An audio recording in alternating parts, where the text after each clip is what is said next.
welcome back. Misfits, underdogs, and other little lunatics. We're quickly rolling into 4 a.m. here. I've had a break, I've had a coffee, I feel good.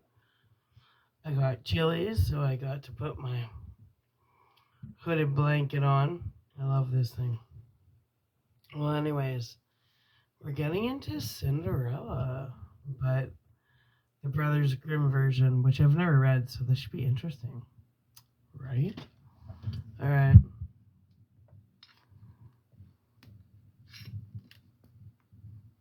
Come closer. I fixed this, but now, you know when you get used to your, rigging something up and then you actually fix it, you're like, I think it worked better when it was rigged up. Anyways, let's do this. Cinderella. The wife of a rich man fell sick, and as she felt that her end was... What? Okay, yeah. I need to fix my lighting. There we go. Okay. Something doesn't feel right.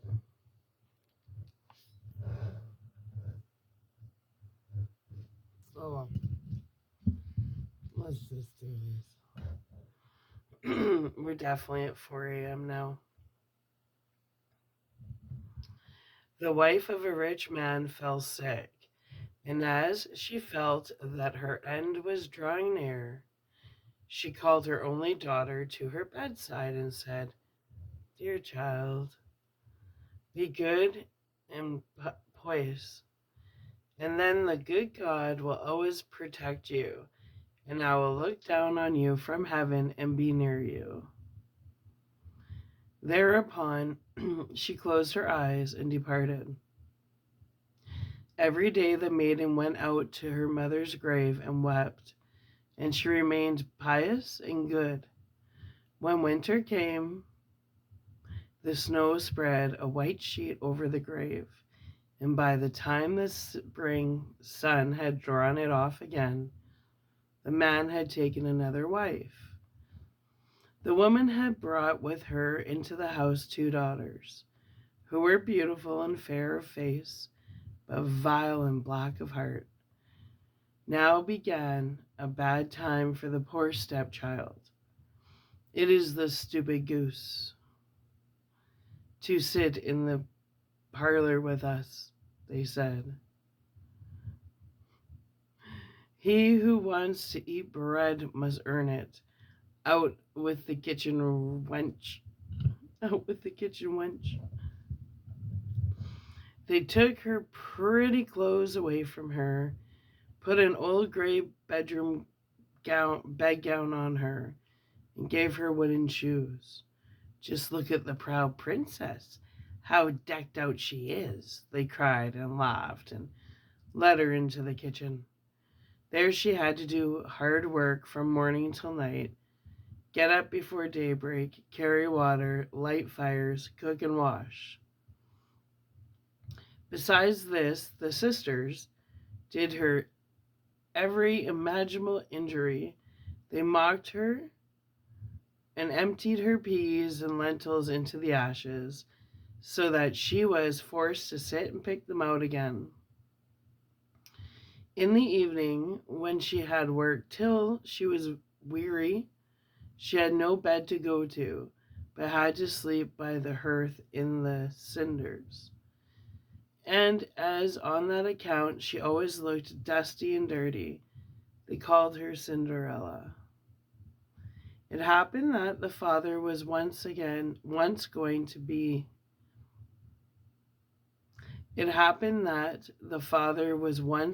to the fair, and he asked his 2 stepdaughters what he should bring back for them. Beautiful dresses, said one. Pearls and jewels, said the second. Why is the father letting this happen? I never understood that part of Cinderella. Like, grow a set of balls, man. Don't let your wenchy wife, bully around your kids. Who came first? Anyway, and you, Cinderella, said he, what will you have? Father, break off for me the first branch, which knocks against your hat on your way home. So he bought beautiful dresses, pearls, and jewels for his two stepdaughters. And on his way home, as he was riding through a green thicket, a hazel twig brushed against him and knocked off his hat. Then he broke off the branch and took it with him. When he reached home, he gave his stepdaughters the things which they had wished for. And to Cinderella, he gave the branch from the hazel bush. Cinderella thanked him, went to her mother's grave, and planted the branch on it, and wept so much that the tears fell down on it and watered it.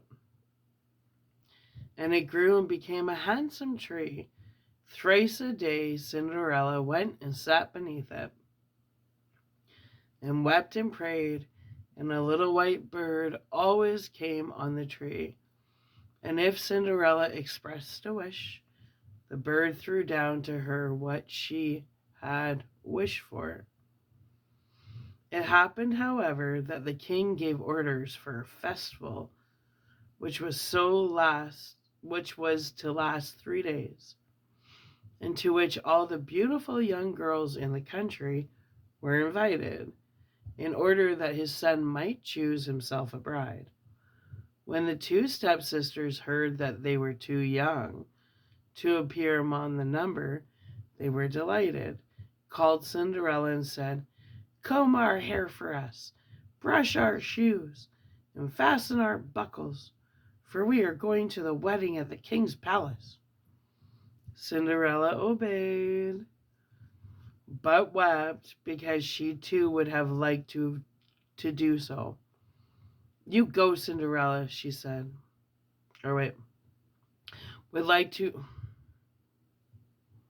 Cinderella obeyed, but wept because she too would have liked to go with them to the dance, and begged her stepmother to allow her to do so. You go, Cinderella, she said, covered in dust and dirt as you are, and would go to the festival. You have no clothes and shoes, and yet would dance? As, however, Cinderella went on asking, the stepmother said at last, I have emptied a dish of lentils into the ashes for you. If you have picked them out again in 2 hours, you shall go with us. The maiden went through the back door into the garden and called, you tame pigeons, you turtle doves, and all you birds beneath the sky, come and help me to pick the good into the pot, the bad into the crop. Okay? Then 2 white pigeons came in by the kitchen window, and afterwards the turtle doves, and at last all the 3 birds beneath the sky came whirling and crowding in, and aligned amongst the ashes. And the pigeons nodded with their heads and began pick, pick, pick, pick. And the rest began also pick, pick, pick, pick, and gathered all the good grains into the dish. Hardly had 1 hour passed before they had finished, and all flew out again. Then the girl took the dish in to her stepmother, and was glad, and believed that now she would be allowed to go with them to the festival. But the stepmother said, no, Cinderella, you have no clothes, and you cannot dance. You would only be laughed at. And as Cinderella wept at this, the stepmother said, if you can pick 2 dishes of lentils out of the ashes for me in 1 hour, you shall go with us. And she thought to herself, that she most certainly cannot do again. When the stepmother had emptied the 2 dishes of lentils among the ashes, the maiden went through the back door into the garden and cried, "You tame pigeons, you turtle doves, and all you birds beneath the sky, come and help me to pick the good into the pot, the bad into the crop." Then 2 white pigeons came in by the kitchen window, and afterwards the turtle doves, and at length all the birds beneath the sky, came whirling and crowding in, and alighted amongst the ashes. And the doves nodded with their heads and began to pick, pick, pick, pick. And the others began also, pick, pick, pick, pick, and gathered all the good seeds into the dishes. And before half an hour was over, they had already finished, and all flew out again. Then the maiden carried the dishes to the stepmother and was delighted, and believed that she might now go with them to the wedding. But the stepmother said, "All this will not help. You cannot go with us, for you have no clothes and you cannot dance. We should be ashamed of you." On this she turned her back on Cinderella and hurried away with her 2 proud daughters. As no one was now at home, Cinderella went to her mother's grave beneath the hazel tree and cried, "Shiver and quiver, little tree, silver and gold throw down over me."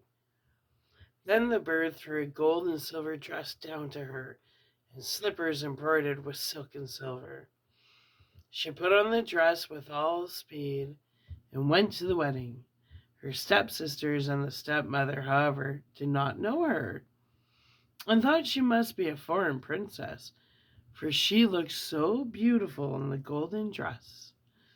They never once thought of Cinderella and believed that she would be sitting at home in the dirt, picking lentils out of the ashes. The prince approached her, took her by the hand, and danced with her.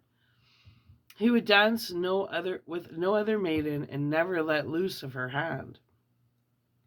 And if anyone else came to invite her, he'd say, "This is my partner." She danced till it was evening, and then she wanted to go home. But the king's son said, "I will go with you and bear you company," for he wished to see to whom the beautiful maiden belonged. She escaped from him, however, and sprang into the pigeon house.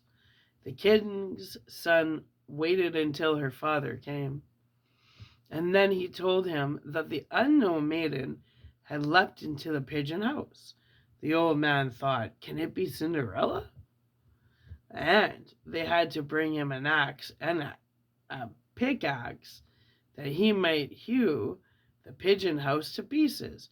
But no one was inside, and when they got home, Cinderella laid in her dirty clothes among the ashes, and a dim little oil lamp was burning on the mantelpiece.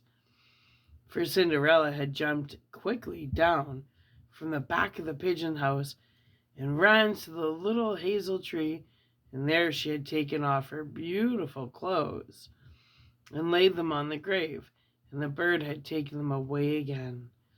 And then she had seated herself in the kitchen amongst the ashes in her grey gown. Next day, when the festival began afresh, and her parents and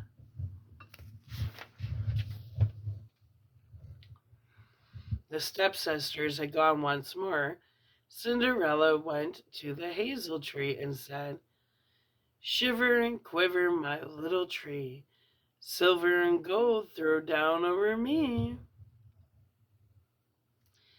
Then the bird threw down a much more beautiful dress than on the preceding day. And when Cinderella appeared at the wedding in this dress, everyone was astonished at her beauty. The king's son had waited until she came, and instantly took her by the hand and danced with no one but her. When others came and invited her, he said, "This is my partner." When evening came, she wished to leave, and the king's son followed her and wanted to see into which house she went. But she sprang away from him and into the garden behind the house. Therein stood a beautiful tall tree on which hung the most magnificent pears. She clambered so nimbly between the branches, like a squirrel, that the king's son did not know where she had gone.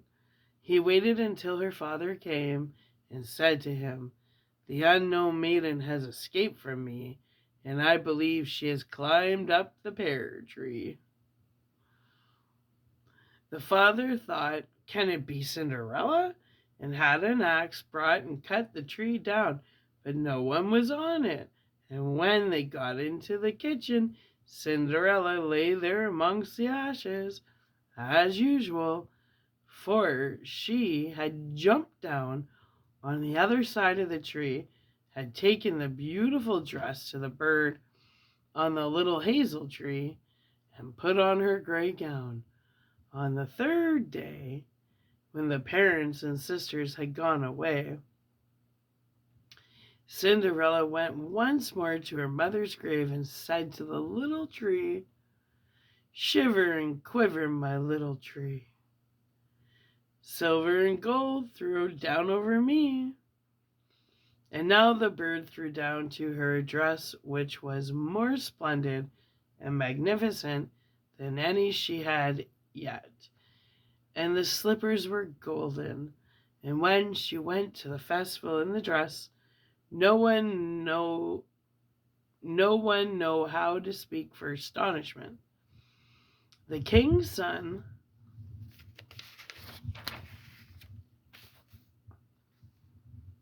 danced with her only, and if anyone invited her to dance, he said, "This is my partner." When evening came, Cinderella wished to leave, and the king's son was anxious to go with her, but she escaped from him so quickly that he could not follow her. The king's son, however, had employed a ruse and had caused the whole staircase to be smeared with pitch, and there, when she ran down, had the maiden's left slipper remained stuck. The king's son picked it up, and it was small and dainty, and all golden. The next morning he went with it to the father, and said to him, "No one shall be my wife but whose foot this golden slipper fits." Then were the two sisters glad, for they had pretty feet. The eldest went with the shoe into her room and wanted to try it on, and her mother stood by, but she could not get her big toe into it, and the shoe was too small for her. Then her mother gave her a knife and said, "Cut the toe off. When you are queen, you will have no more need to go on foot." Oh my God. This psycho stepmom, man. The maiden cut her toe off, forced the foot into the shoe, swallowed the pain, and went out to the king's son. Then he took her on his horse as his bride and rode away with her. They were obliged, however, to pass the grave, and there on the hazel tree sat the two pigeons and cried, "Turn and peep, turn and peep. There's blood within the shoe. The shoe is too small for her. The true bride awaits for you." Oh, well. Then he took at her foot. Then he looked at her foot and saw how the blood was trickling from it. He turned his horse around and took the false bride home again, and said she was not the true one, and that the other sister was to put the shoe on. Then this one went into her chamber and got her toes safely into the shoe, but her heel was too large, So her mother gave her a knife and said, "Cut a bit off your heel. When you are queen, you will no need to go on foot." The maiden cut a bit off her heel, forced her foot into the shoe, swallowed the pain, and went out to the king's son. Oh my God. The things some women will do for a husband. I'll cut off my toe. I'll shave off my heel. Just give me a husband. That's nuts. Being single's not that bad. That we're gonna cut off your toes and shave your heels down. Anyway, the maiden cut off a bit of her heel, forced her foot into the shoe, swallowed the pain, and went out to the king's son. He took her on his horse as his bride and rode away with her.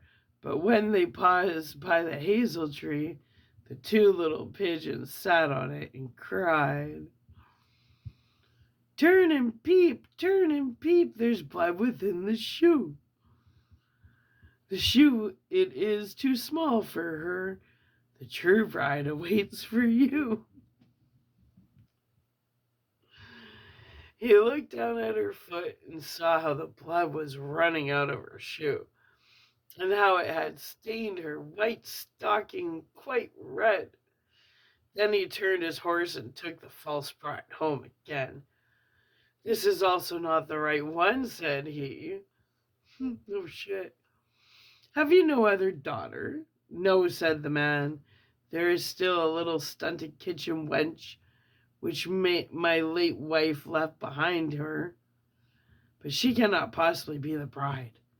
The king's son said he was to send her up to him, but the mother answered, "Oh, no.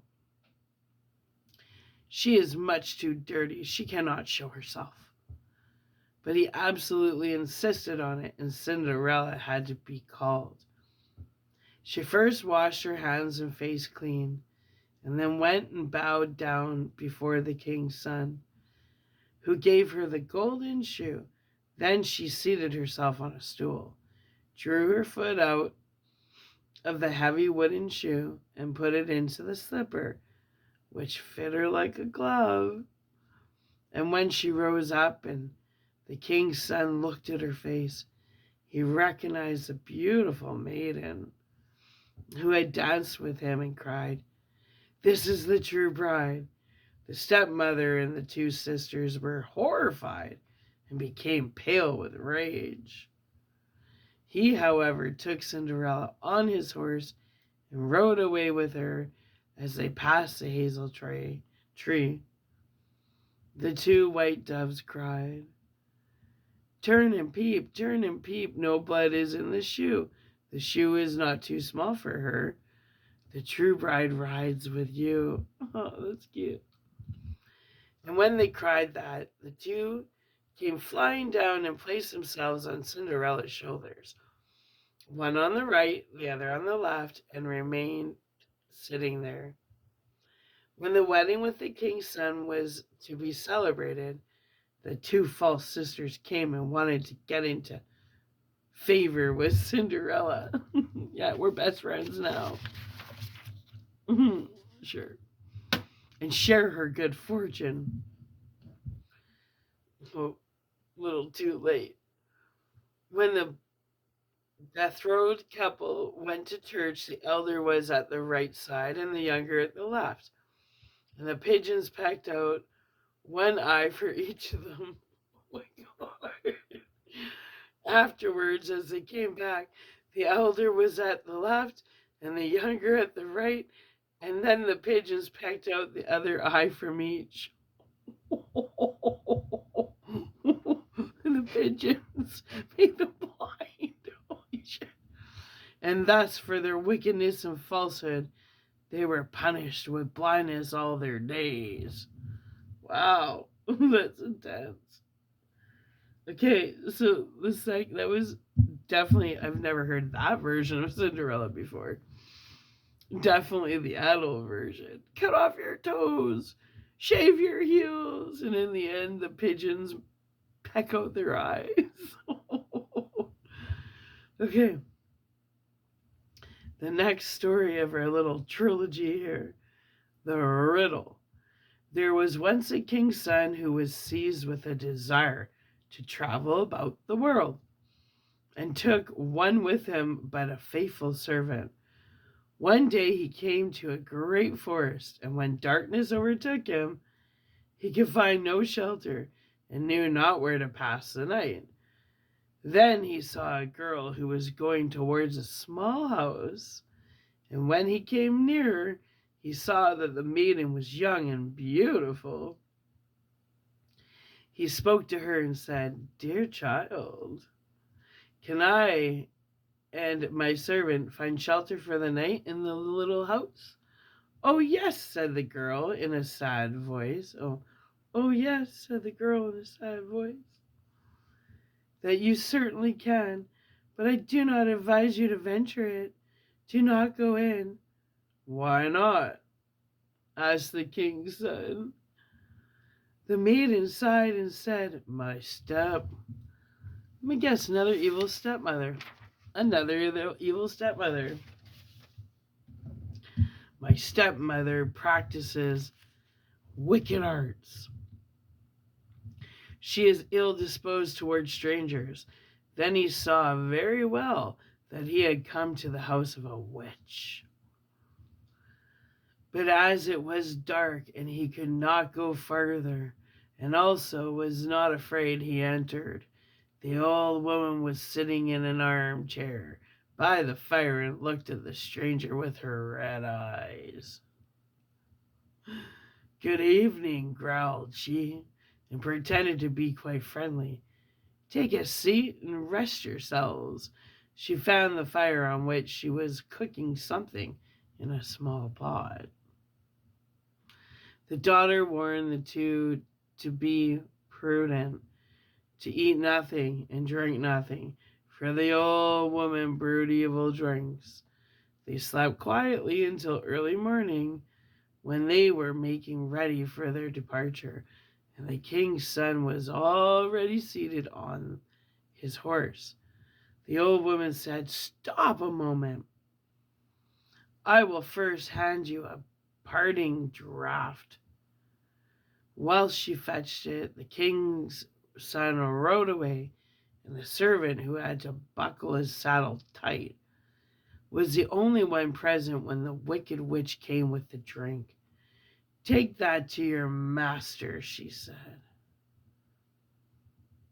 But at that instant the glass broke and the poison spurted on the horse, and it was so strong that the animal immediately fell down and dead. The servant ran after his master and told him what had happened, but as he did not want to leave his saddle behind, he ran back to fetch it. When he came to the dead horse, however, a raven was already sitting on it, devouring it. Ooh, body's still warm, man. "Who knows whether we shall find anything better today?" said the servant. So he killed the raven and took it with him, and now they journeyed onwards into the forest the whole day, but could not get out of it. By nightfall they found an inn and entered it. The servant gave the raven to the innkeeper to prepare for supper. They had stumbled, however, on a den of murderers, and during the darkness 12 of these came, intended to kill the strangers and rob them. But before they set about this work, they sat down to supper, and the innkeeper and the witch sat down with them, and together they ate a dish of soup in which was cut up the flesh of the raven. Hardly had they swallowed a couple of mouthfuls before they all fell down dead, for the raven had communicated to them the poison from the horse flesh. Right? Because he was pecking on the horse. So in the end, they all died because they poisoned. They got their karma. Universal law of cause and effect right there at play. Anyway. There was no one else left in the house but the innkeeper's daughter, who was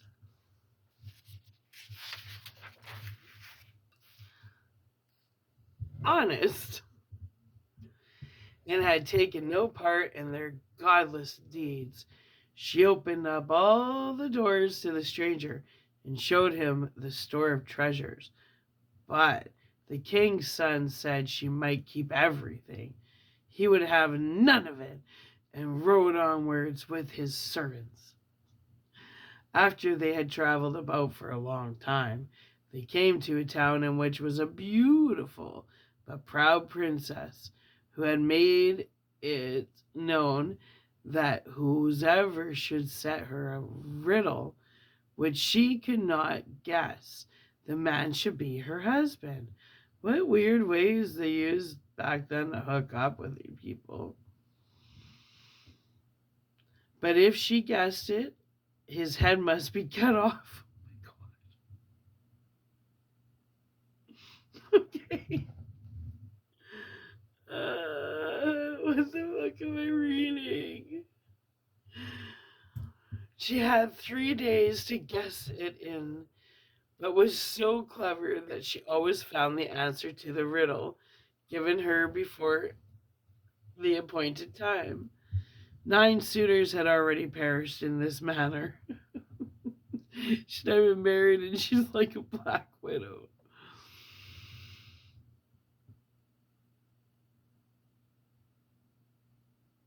When the king's son arrived, and blinded by her great beauty, was willing to stake his life for it, then he went to her and laid his riddle before her.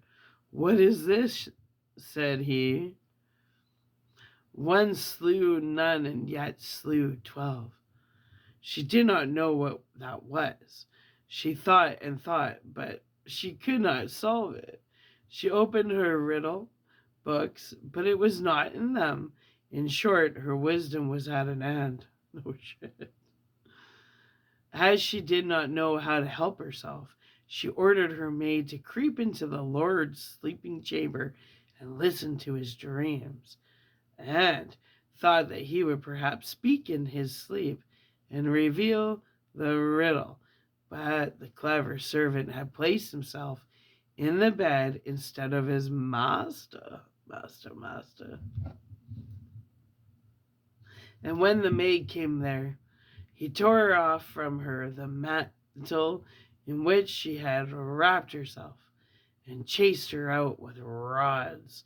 The second night the king's daughter sent her maid in waiting, who was to see if she could succeed better in listening. But the servant took her mantle also away from her and hunted her out with rods. Now the master believed himself safe for the third night, and lay down in his own bed. Then came the princess herself, and she had put on a misty gray mantle, and she seated herself near him. And when she thought that he was asleep and dreaming, she spoke to him and hoped that he would answer in his sleep. And many do, but he was awake and understood and heard everything quite well. Then she asked, "One slew none, what is that?" He replied, "A raven which ate of a dead and poisoned horse and died of it." She inquired further, "And yet slew 12, what is that?"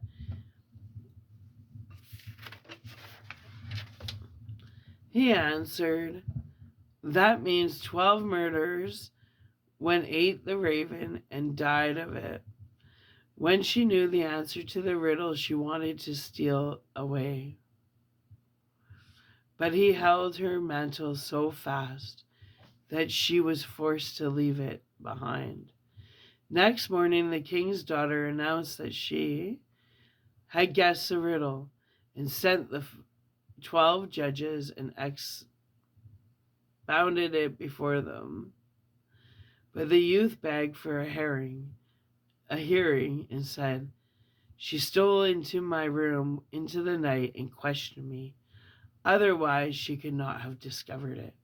The judges said, "Bring us proof of this."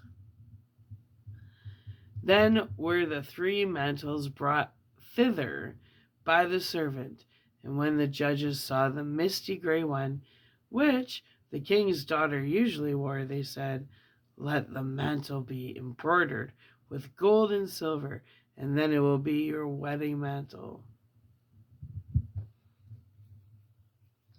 I made new face oil. There's like 13 different oils in it, but some of them are activating. That's my face getting itchy.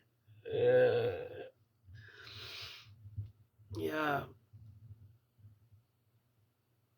All the oils came to just like around $400, but that's like a 10-year supply of face oil.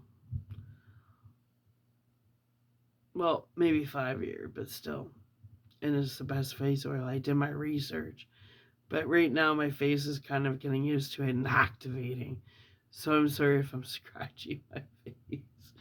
Anyway, let's get into the last story of this video, which is called The Mouse, the Bird, and the Sausage. Once upon a time, a mouse, a bird, and a sausage became companions, kept house together, lived well and happily in peace, and wonderfully increased their possessions. The bird's work was to fly every day into the forest and bring back wood. The mouse had to carry water, light the fire, and lay the table, but the sausage had to cook. He who is too well off is always longing for something new.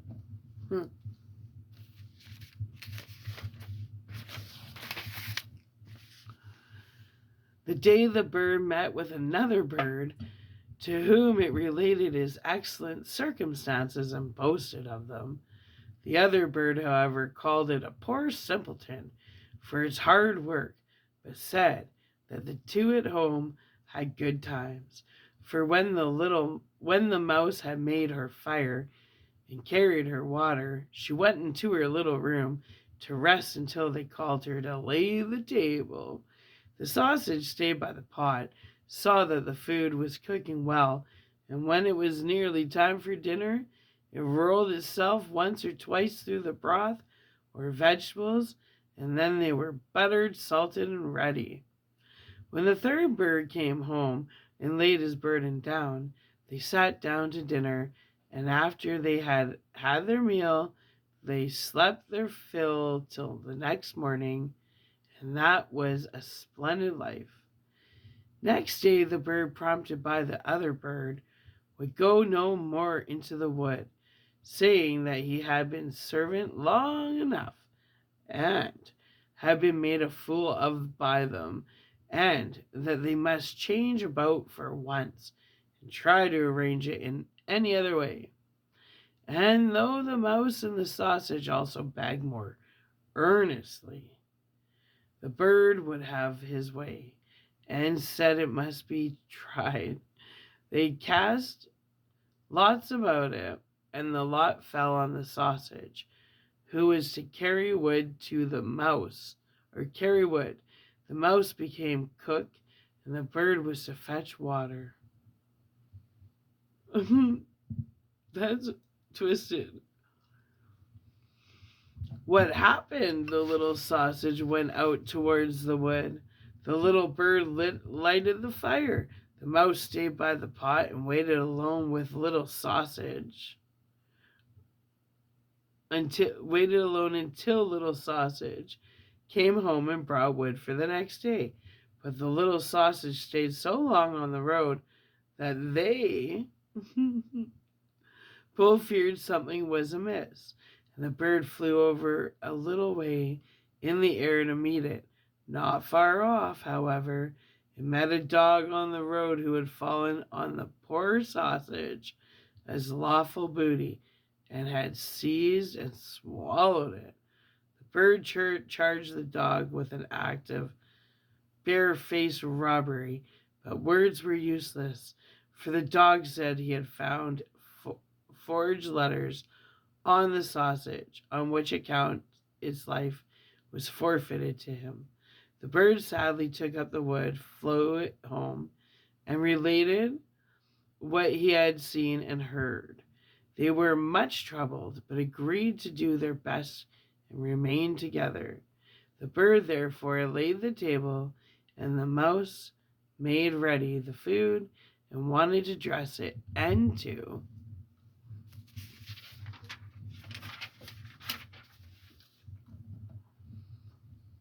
get into the pot as the sausage used to do, and roll and creep amongst the vegetables to mix them.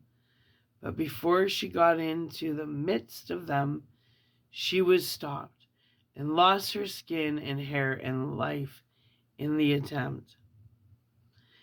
When the bird came to carry in the dinner, no cook was there. It is distress. The bird threw the wood here and there, called and searched, but no cook was to be found. Owing his carelessness, the wood caught fire, so that conflagration broke out. The bird hastened to fetch water, but the bucket dropped into the well, and he fell in with it, and could not recover himself, but had to drown there. What a fucked up story. Is this one short? My eyes are getting tired, actually. Okay, we'll do one more because this video is pretty short. And then I gotta shut her down because my eyes are getting tired. Mother Holle, Holle. There was once a widow who had 2 daughters, one of whom was pretty and industrious, whilst the other was ugly and idle. But she was much fonder of the ugly and the idle one, because she was her own daughter, and the other, who was a stepdaughter, was obliged to do all the work and be the Cinderella of the house. Every day the poor girl had to sit by a well in the highway and spin till her fingers bled. Slave labor. Now it happened that one day the shuttle was marked with her blood, so she dipped it in the well to wash the mark off, but it dropped out of her hand and fell to the bottom. She began to weep and run to her stepmother and told her of the mishap, but she scolded her sharply and was so merciless as to say, "Since you have let the shuttle fall in, you must fetch it out again." She's sitting there bleeding. Ugh.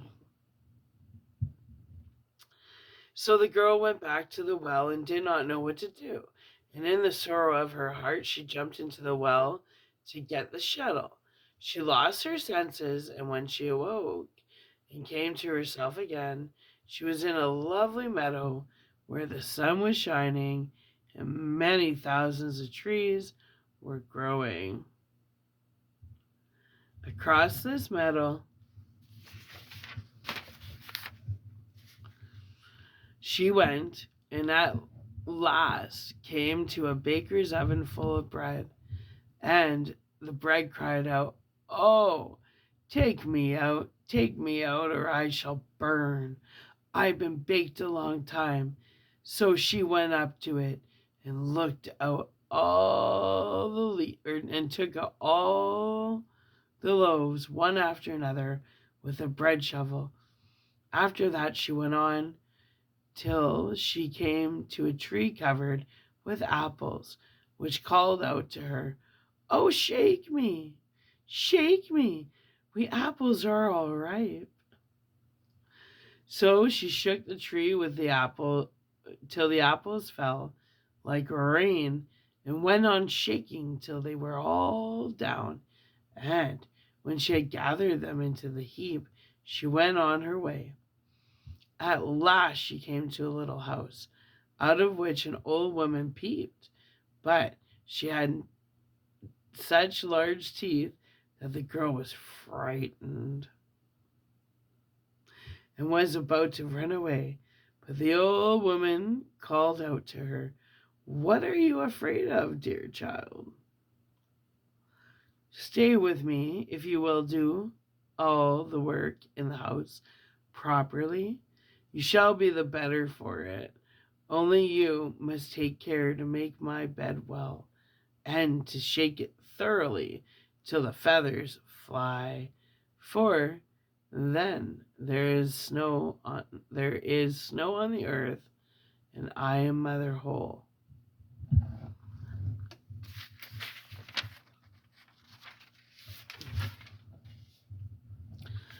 As the old woman spoke so kindly to her, the girl took courage and agreed to enter her service.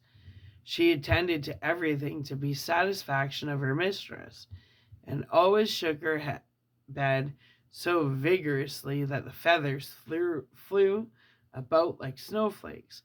So she had a pleasant life with her, never an angry word, and to eat she had boiled or roast meat every day.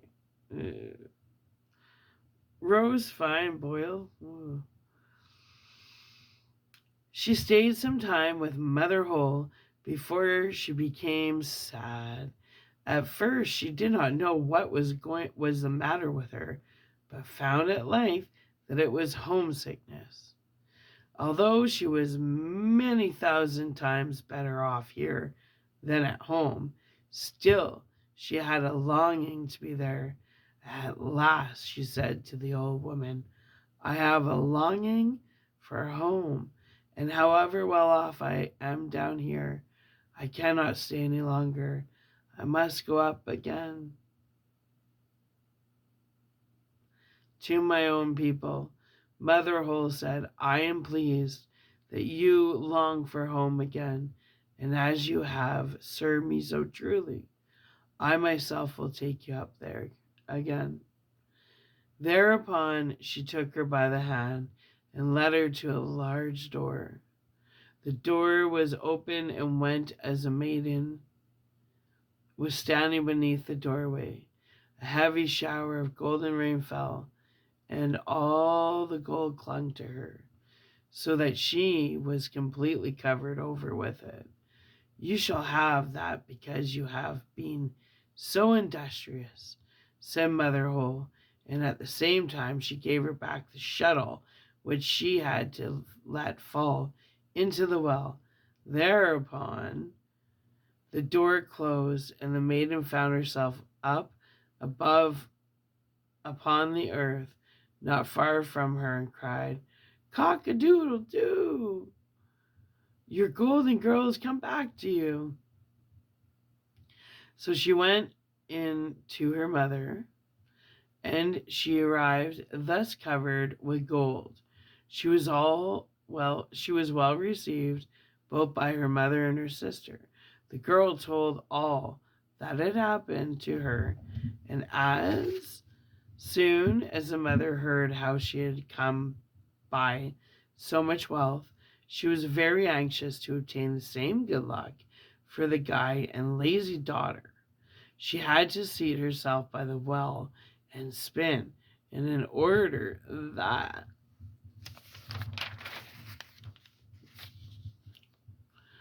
her shuttle might be stained with blood, she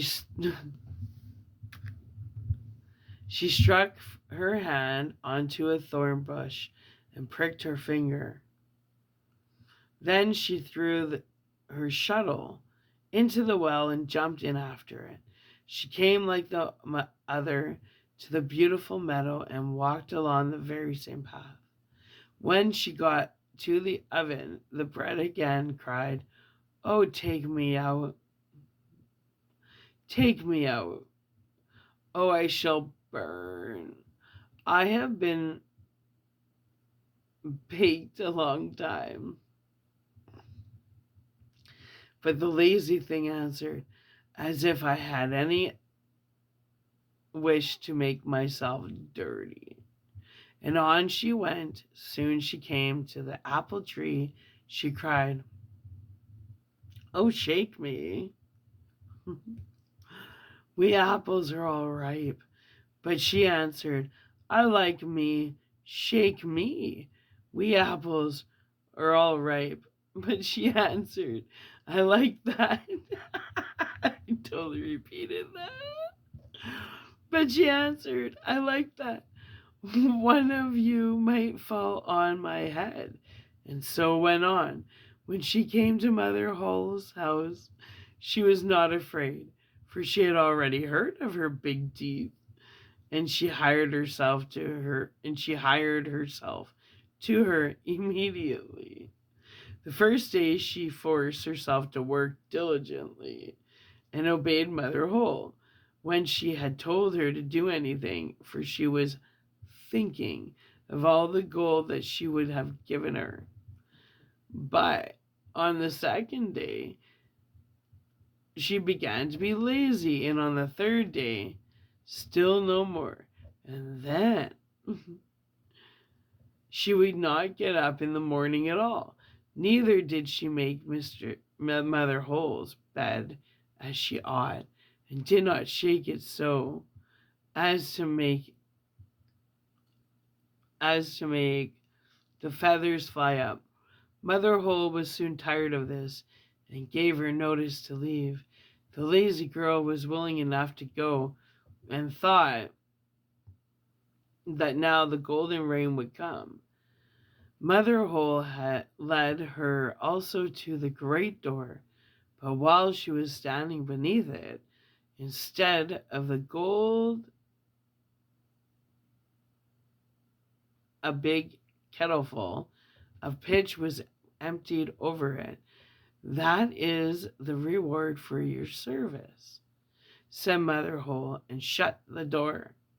So the lazy girl went home, but she was quite covered with pitch, and the cock on the wheel. As soon as he saw her, he cried out, Cock-a-doodle-doo! You dirty girls, come back to you. But the pitch clung fast to her, and she could not be off as long as she lived. Okay, I went into autopilot. I gotta shut her down. I gotta shut her down for a few many hours. But as usual, I'll be back. This is such a big book. I love it. And we're coming back, and we're starting with the 7 reasons. I'm tired. The 7 ravens. So, my underdogs, misfits, and other little lunatics. I hope you're enjoying adult story time. And if you're not, I hope you're having sweet dreams. And when you wake up, you catch up to the videos I do in the middle of the night. That's right. Anyway, I hope everybody has a wonderful Tuesday afternoon.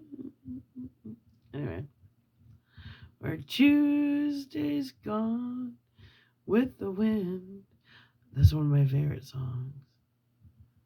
Tuesday's gone with the wind. Oh, I'm gonna go put it on, get it on my head. Anyway, I love you. I'll be back. You know I will.